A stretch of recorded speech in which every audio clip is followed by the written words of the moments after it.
In this video, we're talking about functions. So first we're going to talk about some vocabulary. So I want you to pause the video, copy this down in your notes, and then start it when you're ready. So a function is basically just a relationship that assigns exactly one output value to each input value.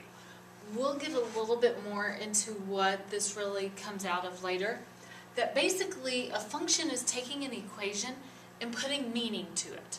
Okay? So a function rule is an equation, the actual what is happening to your input, okay, to get the output, that describes a function.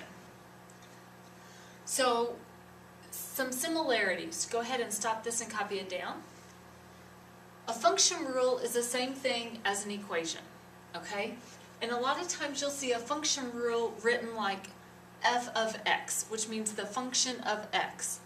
This is basically in place of y. So instead of y equals 2x, you'll see f of x equals 2x. Okay? When it's talking about an input, that's the same as your x value or your x coordinate. Okay? Which is also called the domain or the independent variable. All of these are basically talking about the same thing. Okay? The output is your y value, your y coordinate. Okay?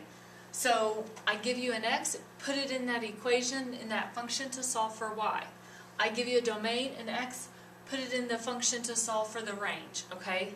So domain is the same as x, range is the same as y. Alright? Y is also called your dependent variable. Okay? You may get this a little bit more in science if you're doing a science fair project. Okay?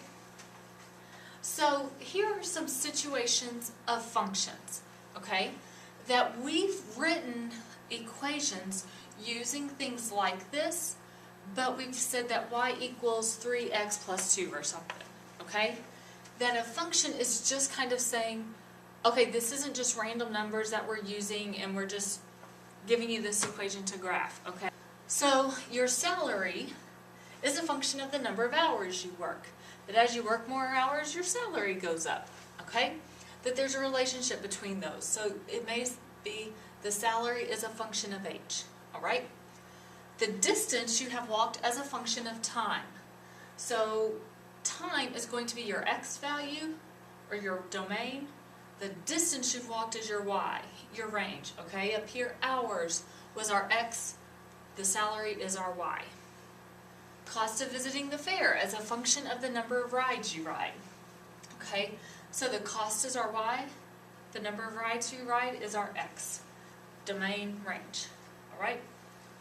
So a function cannot have different y values for the same x, or different output values for the same input. This is back in our definition for a function. Okay, so what that looks like if you're looking at the points. This could not happen. Okay, this is all what cannot happen. So here we have two x's. Okay, they're both 2, but the y is different. Okay, so that's like saying I've ridden 2 rides at the fair and the cost was $3, but I've also rode 2 rides at the fair and it costs $5. That you can't ride the same number of rides and it have 2 different costs. Okay. So that's why a function is just a little bit more special, okay? It's kind of more real life. So another example is if you've walked for 23 minutes, you can't have walked 2 miles and 10 miles, okay?